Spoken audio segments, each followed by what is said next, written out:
Welcome to Treasure Valley Podcast. I'm your host, Chuck. With me today, I have the Fiddler on the rock, Tyler true. Carson, violinist extraordinaire. Oh, thank you. He can't be separated from his violin. right. It's here with us on the table. If you're watching the podcast, if you're listening, I will describe it to you. It's a violin. It has 4 strings. There's also a bow that goes with it because you're not supposed to pluck. You're not supposed to pluck the violin, but you pluck it, man. Oh, I sure do. Why? Sometimes I even strum it. Yeah. Well, like the first time I saw that, I was like 8 years old, and a friend of mine was playing chords with it because he could actually go. And for the fiddle tunes that we were playing at a young age, that was plenty. And I remember the first time I learned that it was at a fiddle competition, which I kind of loathe.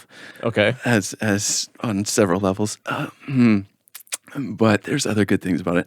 Anyway, we would all be camping during the weekend, and I stayed up later than I ever had, I think, as a little kid. And I was just like playing those 5 chords or whatever I had learned. So right on. And it just expands the reason why that was so exciting was that it expands the nature of the instrument. Yeah. Because the violin is typically not a rhythm instrument. No. And so it's actually recently developed in the folk world that it's starting to become used in different ways as a rhythm instrument. And if you haven't seen the set that you played, you need to watch that on YouTube. So pause this podcast right now and watch Treasure Valley Live, Fiddler on the Rock, because you use the violin in some extremely novel ways, going from filling in percussive elements, filling in the bass register, playing it like Jimi Hendrix would play an electric guitar, and then also just playing it like a violin. Left-handed, I play it left-handed. Yes. Jimmy? Yeah. You flip the strings Did I around. count the fact that I am left-handed And play the violin? That should be like left-handed. true, yeah, thing. left-handed, but you can't. They don't restring them for people, do they? No, and I don't understand why it's left or right-handed anyway. It's just that the majority of violin players are right-handed, and it's always played on that shoulder, so they call that right-handed. I don't know about that. Yeah, We're gonna have to call that out. yeah. Well, I think about it on the guitar, and your left hand is doing all the work. It seems like the right hand is just strumming. You'd think your dominant hand would be better in the details. Yep. Which seems like it should be the left hand, but I think that's It's just a dude thing because your dominant hand is good at large motions, yes, repetitive motions, throwing balls as far as we can, exactly, chopping wood. Yep. That's exactly what I was you're thinking. talking about, right? Yeah. Okay. We shouldn't go there. This is on YouTube. Oh no, we can flag it as adult. All right. Oh no, but you can't do too much on YouTube. I don't know. I didn't hear anything adult on that. Oh, good. Yeah, Neither did I. totally. Yeah, that was just that internal monologue, and that doesn't have a microphone That's on this right. podcast. Yeah, you're safe. Your violin experience. Mm-hmm. You were talking about going to a violin competition at the age of 8. Oh yeah, so I was like 8 years old. So yeah. when did you start playing violin, and how many hours of your life do you think you've put into the violin? Right, I've thought about that, and it's always actually kind of humbling in terms of I just got to 10,000. I think I've done the math in the past and went, I just got to 10,000. That really? Doesn't seem right. I've been playing for 30 years. No, I doubt that. Plus. Well, when I was a kid, I started when I was 5 years old. Okay. Which is average for violin students. Often they'll start at like 3 or 4. Wow. 6 is starting to get late. So if you're out there and you're 8 and you're watching this podcast Get for on it inspiration to become a violinist, it's already too late. You're screwed. Just go work in the coal mine. Actually, maybe just choose a different instrument to begin with. Oh, and yeah, we'll I be guess. in trouble. The more I play, the more I'm like, dang it, why did I choose this one? Yeah, so it's just very demanding in many ways. And as I'm getting older, my body is requiring more and more maintenance and support for the fact that it's always doing this. It's not really good for your neck and everything else. But well, until they start breeding human beings with the right DNA to where their neck is always cricked. those will And be they have my children. Don't worry just, about it. just one giant bowing arm. like some sort of like mutant musician. Yeah. So you're saying as you get older, Well, it's harder and harder to maintain the time yeah, into the like, instrument. yeah, exactly. We've had some of that discussion off air, and the muscles in general, Maxim Vengerov, who's one of my favorite classical musicians or violinists, I've seen recently on a YouTube post commenting about someone else who's like 19 and playing. He's like, you got to watch your technique there because, in 10, 20 years when your tendons start getting tighter, you're not going to be able to just whip off those runs and things in the way that you're doing. Oh, you need wow. to approach it a little bit differently. And that's actually part of what makes him so brilliant is that his sound comes out of his body in the way that I've been learning recently with Tai Chi. So I started doing Tai Chi about 10 years ago. And in the last few years, I've met a master level practitioner who also really loves audio. So he's an audiophile. That's convenient. And I played the violin, and he would start being like, hey, what if you like round your shoulders a little bit more and, drop, and then we do some Tai Chi work, or I'd train literally pressing on a tree, like feeling the resistance in my body the way that, because if you push on an object, if you're paying attention, you can find out where in your body you're locking. So you'll be like, oh, I'm trying to hold it here or here. And Tai Chi people, it should go through the whole body. So the whole body is about coordination, and that actually kind of creates. It would immediately, if you understand experience of playing an instrument, it creates almost like a body resonance. So your body is connected with the instrument completely. And so Maxim Vengerov kind of plays like that. So violin teachers, good soloists will talk about the sound coming from their back. So you're not playing with your fingers and your forearm. You're actually trying to grow the sound, right? It comes all the way from your back, but it actually comes from your toes and your feet. And so when I was starting to work with a Tai Chi instructor playing music, it really opened a lot of new understanding about creating sound and has started to relieve some of that pressure on my body that otherwise has been like cranking my neck. And I started jutting my head forward a lot, and that was causing different pain and things. And so I've been learning that I can actually restore that, even though many chiropractors and even the physiotherapists I'm working with are like, well, that's the way you are. It's like, well, it wasn't before. Yeah. So I try to keep my mind as open as I can like that. Right on. So there's some tips for people. So if you're 9 or 10 or whatever. Yeah, that's where we were. Yeah. After your body starts falling apart from playing violin. Start doing Tai Chi with the violin lessons. Yeah, right away. Yeah. Right away if you want to last a long time. Well, that'll crank up your hours. You're asking about hours. Like when I was 5, I only played for like 15 minutes a day. Oh, okay. Because it was like between that and all the other things that my parents had us doing. And I'm nervous and I'm sweating. See, it has nothing to do with the air conditioning in our studio. No, or lack thereof. Excuse me. It's all good. And then it was because of fiddle music that I actually kept playing. Because I think in a lot of ways, because for me, it was getting on stage that meant a lot, and having that interaction with people, because music is such a living process. I was going to ask you what drives you as an artist. And that's pretty much it. Performing? Like discovering where, performing is a function of the thing that drives it, which is this living experience of connection to something that we can't otherwise communicate with. Music brings to life expression of the human nature that doesn't happen, and even nature. A bird's pretty, but when it starts to sing a beautiful song, it's a whole nother level, right?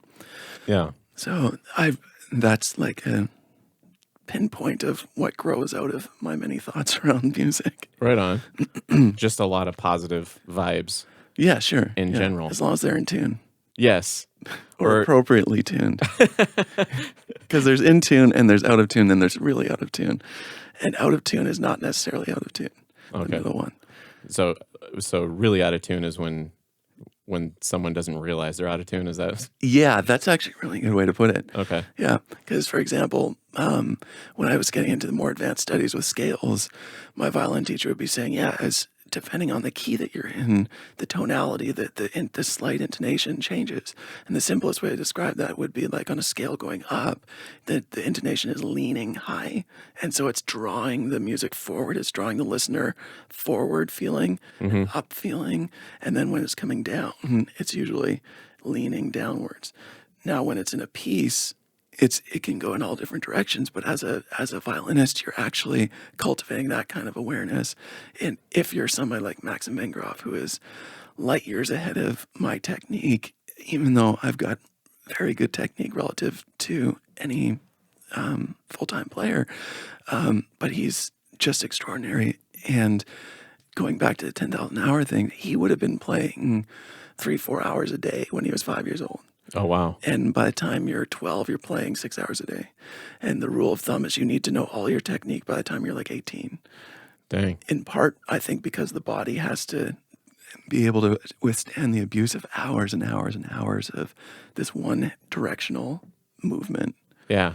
That's really interesting. I kind of want to go back to when you were talking about the scales, because myself, having played a fretted instrument all the time, and dabbling like in the piano and keyboard, I started reading a basic book about music theory. I forgot what it's called, but essentially they're talking about like the doubling of the frequency is where you get your octaves. And so mathematically, when you throw that in there, all they did with the piano was like they kind of like chose like where the dissonance was going to be the least amount, which is the same with which is the same with a guitar fretboard, because there's only a certain amount of, like, it all needs to be standard tuned to like whatever the 440, and then they pick those notes. But on the violin, because it's not fretted, and I suppose other unfretted instruments or other instruments that you can adjust without having the note be the note. The voice being able to adjust that intonation to where it is actually more pleasant versus it's more emotional. Okay, it can be more emotional, I think. Right on. In that way, and through intonation. Like what you're talking about with the piano is a tempered scale, I think. Yeah. Right? And the way, as I recall, like the way they choose the reason there's 12 notes in a scale is because every time you divide the scale or divide the string, you get a different note. And it goes up an octave. And it's like you're saying half and half. And yeah, I gotta look into that again. But it was a very simple system of Pythagorean harmonics that naturally fell into those notes.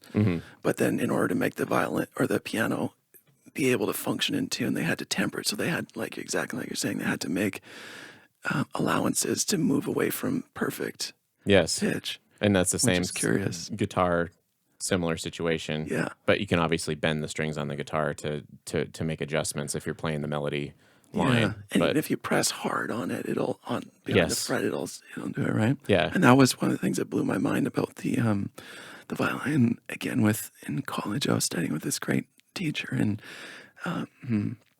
he was saying like the intonation at this point is as much about pressure as it is about placement of your finger. Because when you press even on I don't know if it's partially your finger becoming flatter as you press on the flesh of your fingertip, it gets wider. So that might be it. But also you can bend it a little bit, and certainly if you roll your finger either direction, it changes the frequency. Yeah. Wow. I mean, we're geeking out pretty hard. Yeah. Yeah. Well, I mean, hope your listeners are into music. Yeah, I'm pretty sure there's a lot of musicians that listen to this podcast, so I think we're the bow changes it too. Oh, I bet. When you play farther away from the bridge, it goes flat, and the closer you get to the bridge, it goes slightly sharper. So and it also the tonality changes. So it's bright near the bridge, and it's duller farther away. Which kind of makes sense again with like the brighter is sharper, and then the flatter is duller feeling. So that's it's all connected. There's a lot of different things you have to take into account when you're playing violin, basically, is what you're saying. Totally. Which is why the technique of why like how you why stand. Did I choose this beast? My goodness. The kazoo, you could probably still master that if you wanted to pick it up today and just sell your violin. I bet you could get a lot of kazoos. I think I could. For that price. So you have done a lot when it comes to music. What do you wish more people knew about being a quote unquote professional musician?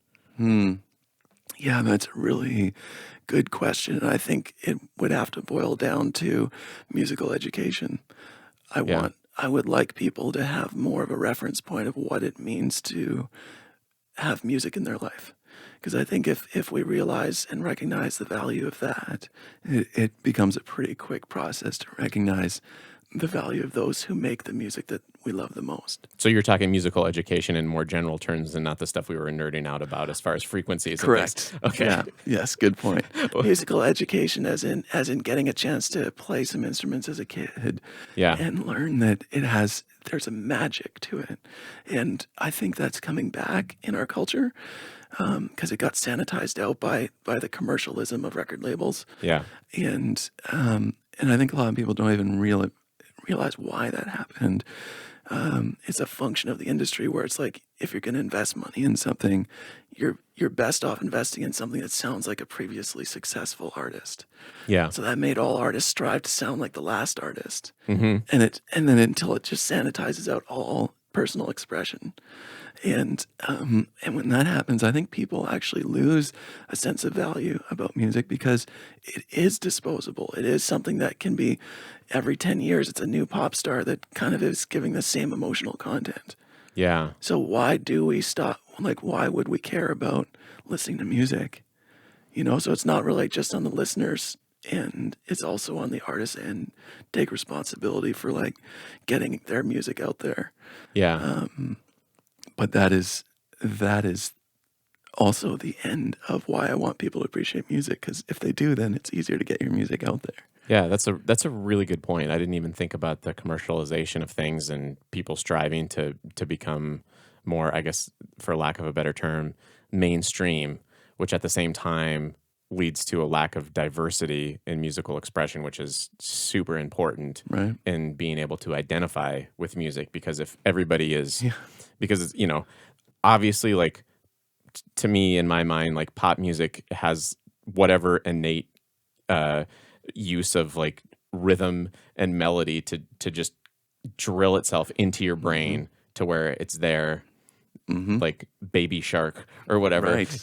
Like certain things they can figure out how to trigger if you're a producer to get like whatever emotional tone. Same thing in Well, film. Like if you have a score swell and you kind of like get a close up of a character that then has a sad face, like it's like the audience is going to react in a certain way to this.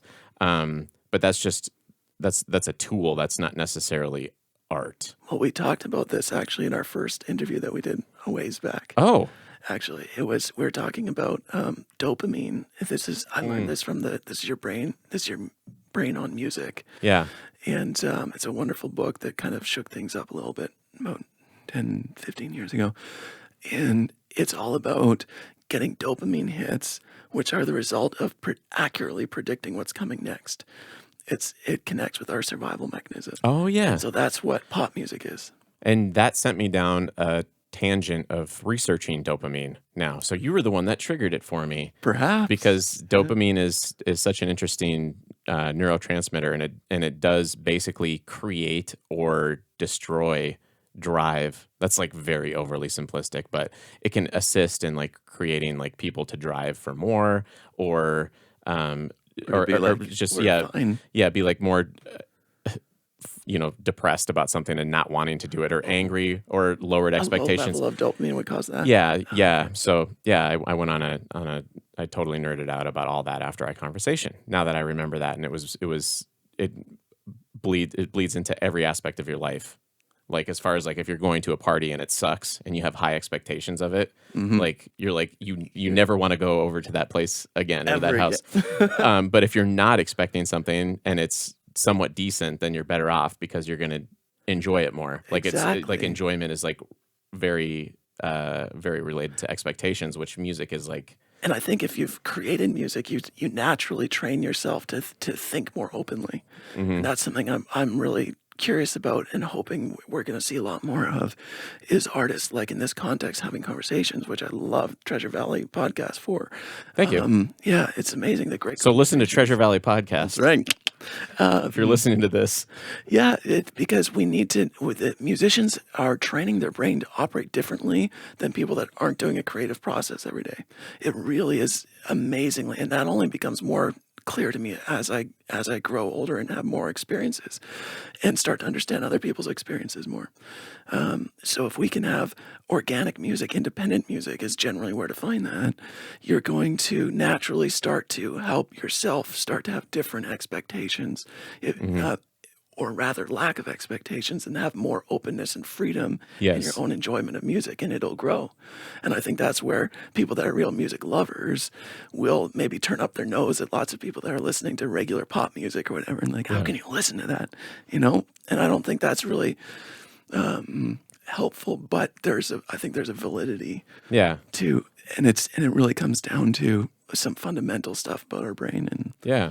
yeah. Or maybe even picking apart some of those pop songs and trying to figure out what aspect is because oh, you like when the bass drops, like, oh, check out this artist who does something somewhat So, similar, but it's a little bit more unique because it's not just about the bass drop right. hitting.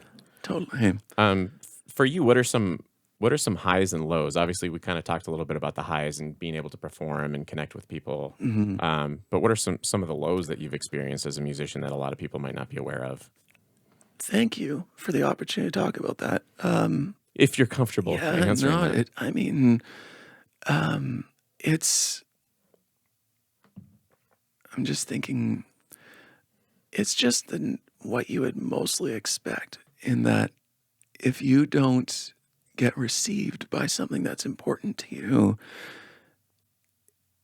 and it's your job, it has even more effect on your personal well-being than if it's just a job that you care about, but you could always go get another job. Okay, yeah. As a musician, everything is wrapped together. So I think that is really not appreciated by people unless they dive into it.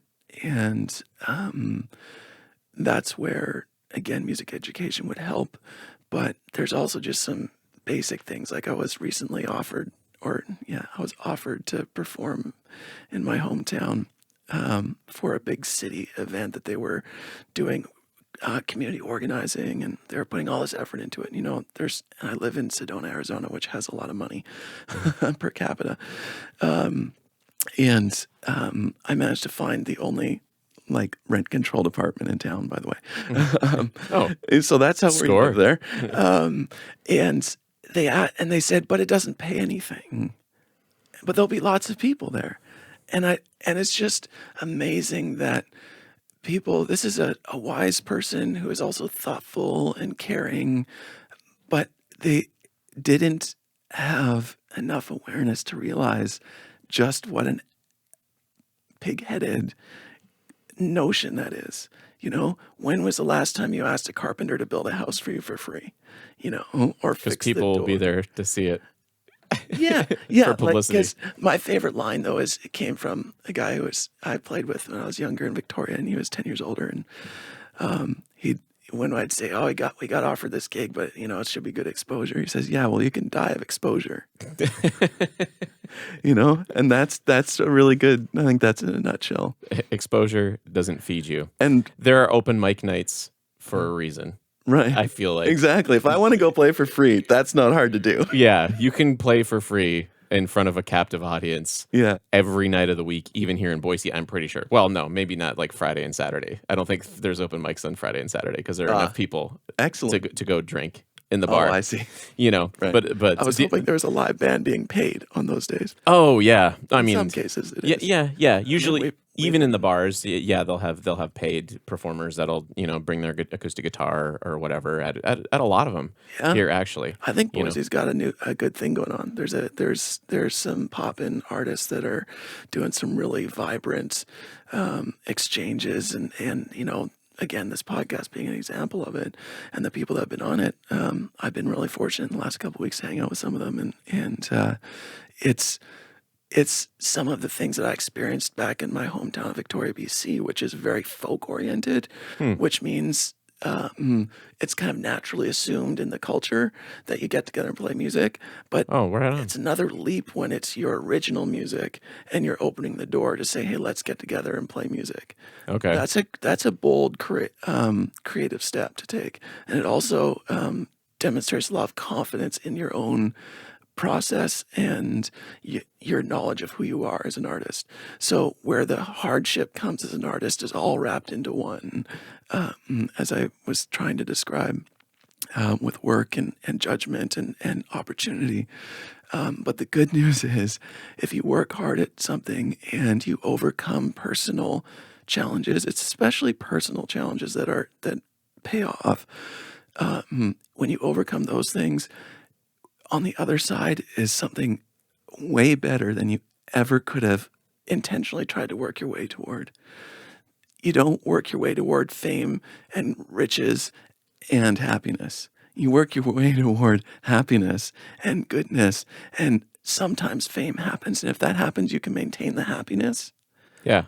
but you can't do it the other way around. And that's what I see in Boise with people pursuing what matters to them, Yeah. and being generous enough and brave enough to open that door.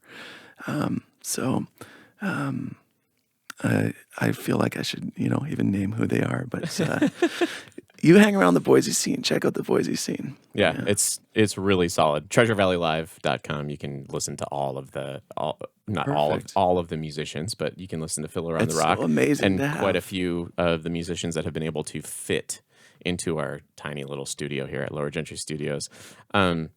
Kind of, you started to touch on a question I had for you when you were talking about overcoming personal adversity and how important that is, starting from a point of being content with what you do, which, I mean, for me on this podcast, that has been pretty easy. I've done my best not to, like push it into the realm of like, oh, let's make it commercial.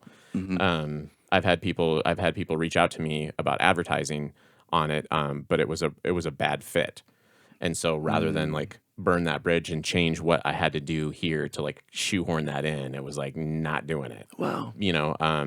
But so just so you know, I'm just like batting away money left and right. No, it wasn't it. It was a really cool guy, and I'm just like, I really appreciate that you want to support, but you can support in this way, and rather than advertising. But for you, what sacrifices have you made for your art that maybe people don't know about, or they wouldn't guess? Well, I think my voice actually is maybe that. And like I was saying about my body. So when I was 18, I first had a glitch in my voice. Okay. I call it that. Basically a little spasm. And over the next few years, it turned into something called spasmodic dysphonia, which is a full-blown medical condition that they don't understand. Yeah. But they're like, yeah, we can fill your throat with Botox once every 6 weeks, and Oh, wow. that's about all we can do. Yeah. And the reason, in part, why I think I developed this is that I thought I had to be a singer in order to create an opportunity for myself in the music industry. Yeah. Because I really wanted to. I love playing music, and I had had a lot of success already, even as a kid. But the success I was seeing was as a novelty fiddle show. And Okay. I wanted to do something more than that. And it's at that time, YouTube wasn't there. And so I didn't have any examples except for commercial artists. And I didn't want to be Kenny G, which was the only Oh, wow. instrumentalist Yeah. that I could point to that had a career other than classical musicians. And if you're not familiar with Kenny G, he was widely respected and never made fun of for his music in the 90s. Yeah. But, is that the fault of him or the people that were buying it, Like, No. But he did. I do remember he in the time we were living in. he the news, they were covering Kenny G plays like the longest continuous wind note for like right. Guinness. I remember Do you that remember too, that? yeah. And I was I was thinking like, how is this any different than his CDs? Sorry. That's so good. He's such a great musician. But yeah, it's definitely elevator music. And Not so, something that you probably were well, like, exactly. And so I'm like, what am I going to do here? And I did like singing, but the it didn't come naturally to me in the way that violin did. And so I started taking a lot of lessons. And speaking of speaking, I'm getting a little parched here, so I'm gonna have some water. right on. Water break. We don't have water break music, unfortunately. Sponsored by the water company. Yes. Sponsored by the Aquifer. So the Kenny the Dree. lessons, right? So I'm here taking violin or voice lessons.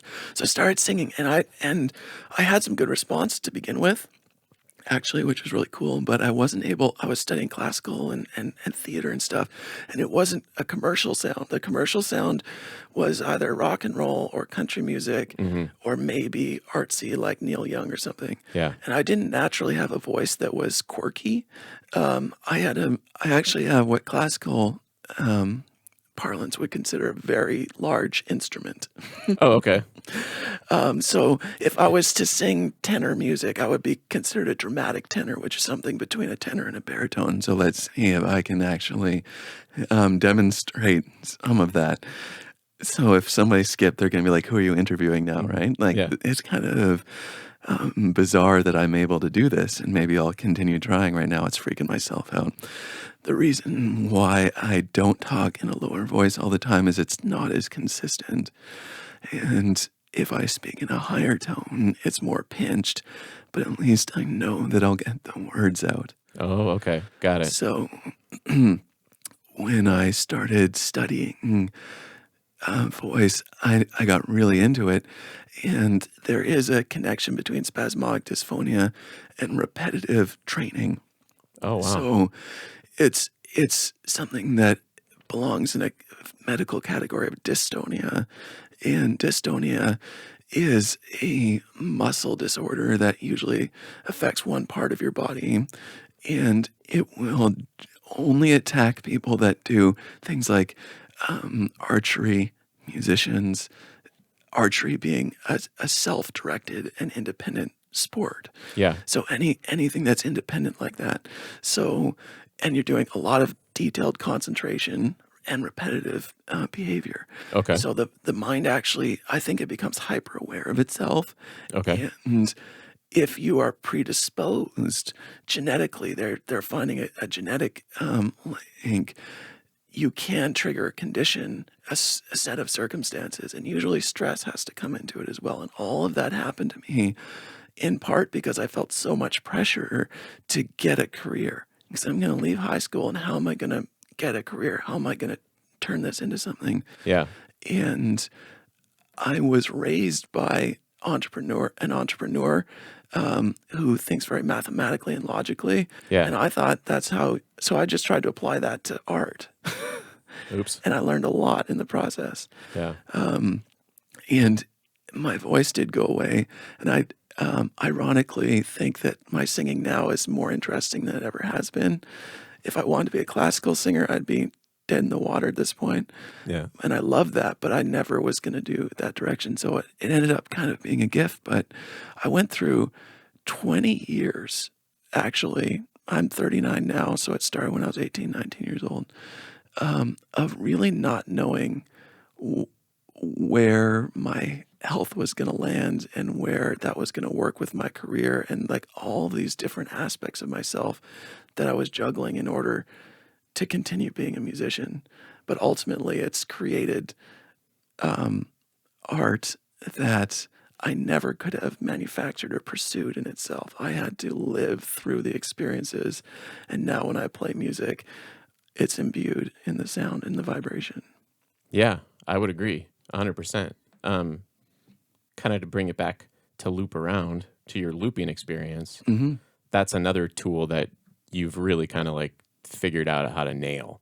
Can you talk about what your decision was, how you moved into that? Because I would imagine it wasn't just like a sudden thing. I'm sure that you were using it figuring out that it was going to help in certain circumstances, and now you have a full band sound coming out of your violin Right on. with one single loop pedal. Yeah, yeah, just a single track looper. So yeah, anyone that doesn't know what looping is, it's recording yourself live and then playing it back live and then recording another part on top of it. And, Yes. and continuing and continuing. And the impetus for that basically came because every project that started to almost break through fell apart. Because what's worse than the difficulty of being a single musician doing that with other musicians? Yeah. Then you just multiplied your difficulty. Yes. And that's why bands generally don't stay together for that long. And even if they're successful, they can still have trouble staying together. If there's so much complexity, and if people were gifted the opportunity, and it's beginning to happen more and more, to understand more what's happening behind the scenes, I think it would help everyone, because artists have had to face the stuff that most people are able to ignore in their lives. Because you can go to work and you can sort of just push, the boss is annoying, whatever, but I'll have the weekend, and then I'll get my paycheck. And musicians don't really have the luxury of either of those things. No. So you really have to dig deep. And as a result, for me, I was like, well, I'm kind of tired of having bands break up. And so, I actually started playing as a solo violin player. So I was playing entirely solo original compositions. Okay. And that came because I went through a whole bunch of meditation practice and actually formal training in energy healing in my late 20s in order to try to help my voice. So this is how everything weaves together for me as an artist. And I started, my teacher at one point said, you can do the healing through your sound as well. You don't actually have to lay your hands on people like Reiki and this kind of thing. That's not exactly what I studied, but people know Reiki. You can convey energy through sound. And so I started doing solo playing, and I actually had a breakthrough when I was doing my graduate project in India. I was in Pondicherry, which was a French colony in India, and I was in an area called Oroville, which is specifically an international city of peace, where many people come together for healing and arts and environmental development and innovation, and it's really a magical little place. Right on. And there I did a concert without any plans. They asked me when I got there, and 2 weeks by the end, I did a concert. Okay. And I had a breakthrough during that period of realizing if I play in just a certain way in each moment, and also if I commit without judgment of myself, the improvisations will grow. And even though it's just solo violin, it will say something. And I did this concert, and for the first 3 songs, I didn't open my eyes because I wasn't sure if the audience was going to be there when I did. Okay. Oh, you're not talking figuratively. No, I literally did that because in India, in that culture in Oroville, you don't applaud between songs. Oh, because okay. it breaks the vibe, to put it, common parlance. Okay. And the audience is really committed to being there in the moment, in the experience. And so I brought that back to North America, and I started playing solo concerts, and it was good, but it was a lot of work because I had to seek out the people that were interested in that kind of music. Yeah. And so I did some house concerts, and that was cool, but it was a lot of work. And I thought, man, I wonder if I can convey this through a looper, because if I do that, I can start, as you mentioned, I can use octave pedals and delays, and I can start giving people what the dopamine aspect, the oxytocin aspect of being reminded of sounds that they've heard before and music that they like, and rhythms, and bass is really important. Bass and rhythm are fundamental to our physiology, I think, and then certainly to our music. Yeah. And so as a violin player, you're always in the upper registers, and that's actually a little bit stressing on the human physiology. Usually high pitches and loud are causes for alarm, not beauty. Baby screaming. Yes. So those were the reasons why I wanted to move toward the looper, and I very carefully went into it and tried to see, can I do this without losing that spontaneity? And I was actually quite astonished to discover that it works really well.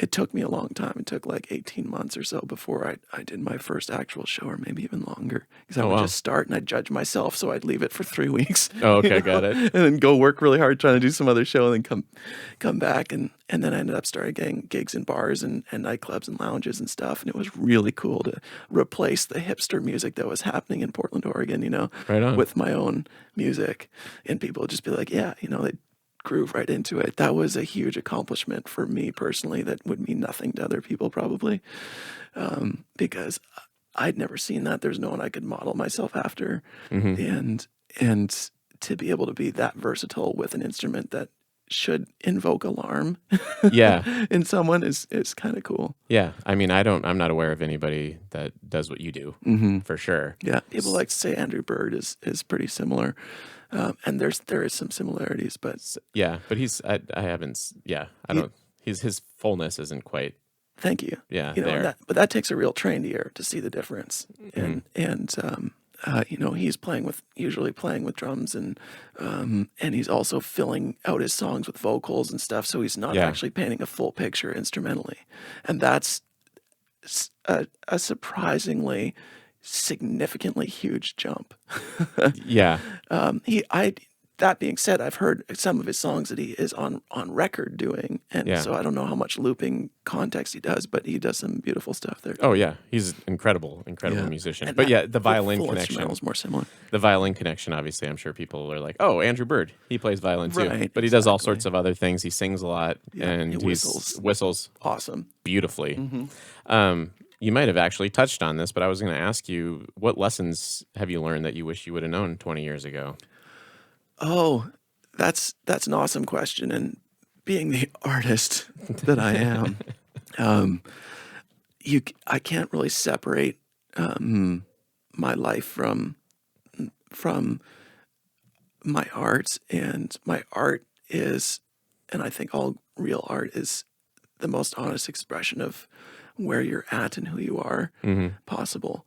And so I can't really take back things that happened in my life without saying I take back the song that I just played.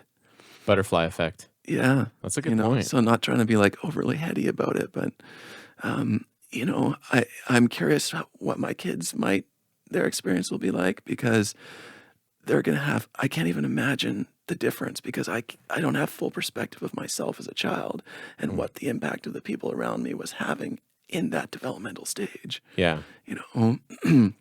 And, I just hope that from what I've gained from music, makes me feel pretty confident that as a parent, I'll be able to imbue things that will allow them to have a really healthy life, or a much larger head start on having a full life, whether they're musicians or not, because that's what music ultimately teaches. So you're less concerned about going back in time and giving yourself advice, and more concerned about taking the lessons that you've learned and trying to give a head start to the next generation. Is that what I'm hearing? Actually, yeah. And that surprises me, because I never, it was a recent revelation in my own healing process, where when I start to realize that I have value, which is literally in the last year and a half, where I fundamentally know that, as opposed to, as long as I'm playing shows, Yeah. I must be doing okay. I see what you're saying. That's what we kind of get conditioned into as performing artists. And when that gets taken away completely, like it did with the lockdowns, that's chaos, 100% in an artist. But anyway, once again, the development of personal perseverance that you gain as an artist allowed myself and many other musicians to cultivate new things. And for me personally, I went through a period of realizing, wait, I am good enough in who I am, period. And somehow, in conversation with my wife, who's a wonderful thinker and philosopher and healer, we had this brainstorm moment, this epiphany, where we just realized, wait a second, we can actually rely on this as something we can pass on to our children. This isn't like a thing that we fleetingly have or hope to keep in our lives. It's like physically part of who we are now, and no matter what I'm doing, there's. I won't go on that tangent. I was just no matter what I'm doing, what I've learned in music will apply. And so, yeah, I hope that it turns into it. It certainly gave me a lot more excitement for having kids again. Right on. That for a You long don't time, I was feeling discouraged. You don't have any, but that's No, a that's part of right. your That's the future. future plans. I was going to ask you that too. Oh, really? What are your future, or what role do goals even play in life for you? I'm kind of curious to hear your thoughts on that. That's very cool. I think that I've learned a lot about backing away from goals because personally I was very driven as a kid. And so that I almost became conditioned into relying on goals and judging myself really harshly to the point that it affected my health. Yeah. And absolutely, that's what's going on in my voice and in my nervous system. And so for me, goals are pretty inherent in that I don't have to think about them distinctly. I just every day I'm trying to have a full day where I can have the energy to practice my violin, play music, even if I don't have a performance to look forward to. Yeah. And that I feel well emotionally. I've been given so many little goals to have to deal with constantly that I haven't had time to think about bigger goals at this point. And so far, I think that's a wise teacher. Right on. Well, if you couldn't do music, what would you do instead, do you think? Real estate. So I'm just kidding. you pick the one. Go to the opposite problem. Nobody goes ask their realtor Value to like, for nothing. Yeah, can you sell me this house with no commission? Because there's going to be a bunch of people around. That's right. Yeah, there's a lot of people interested in this house. Yeah. So it's really going to improve your real estate firm. Oh man, so real estate. Got it. No, but seriously, is there anything else enough. I can give you a real answer. Yeah, is there anything else that you'd be interested in doing besides music?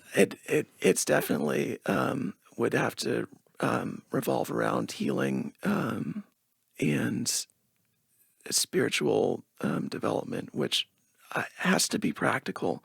I can go very esoteric about it, but the more I've grown into it, the more it's very practical. And my wife is the best example I can give of it. And she's running that podcast, Anxious and Awesome, Yeah. which I believe was on your show Yes. at some point. Will be. Oh, it will be. Yeah. Oh, okay. We did record a podcast. Awesome. Yeah. Okay. I wasn't sure if you had released it yet. So she's out there turning her passion into help for others. And that's a huge part of my life as well. Anxiety, stress.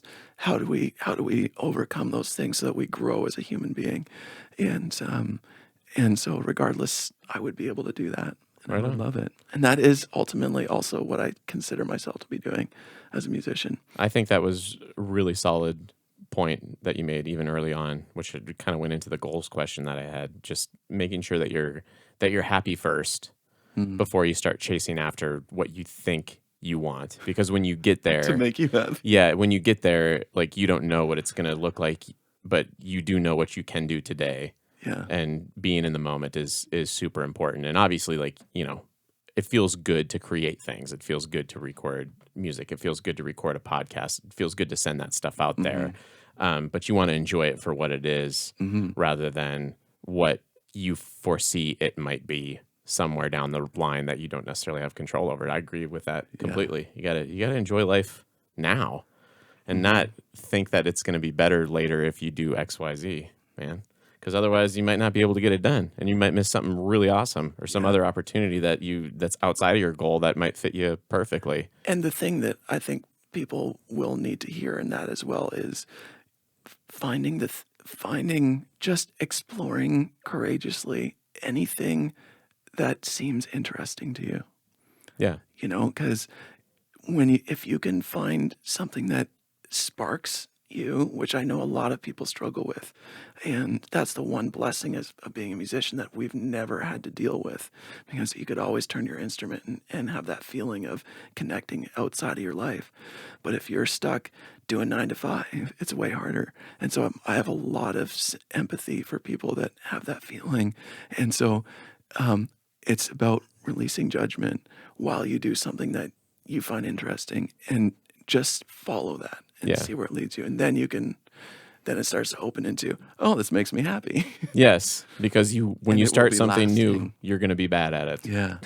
you're gonna be horrible. So it's okay if Think you're about a 5-year-old on the violin. yeah, if you're 10, it's okay. You can pick up the violin. Yes, you can. Let's close with that. We won't judge. Yeah. All right. Well, thank you so much for 100%. joining, for playing for us, Tyler, and Always also love for being here. chatting. And you can Thank go you for to what you're doing. no problem. You can go to No, but really, oh. this is a big deal. Like what you've done the same thing as an artist does, and you're doing it through communication and gathering people. And this is 100% essential. You're the bridge actually between what we started talking about, where musicians need to be out, but people need to be willing to hear them, you know? So thank you for what you're doing. You're Chuck. welcome. Yeah. And thank you all for listening to music chats that we have on this podcast, because it is important to understand the person behind the instrument or behind the whatever they do. So go to fiddlerontherrock.com to find more performances from Tyler. You can go to lowergentrystudios.com if you want to see Treasure Valley Live performances from a ton of local artists, as well as Fiddler on the Rock, which we just released. And thanks again for joining us. We'll see you next week. Awesome.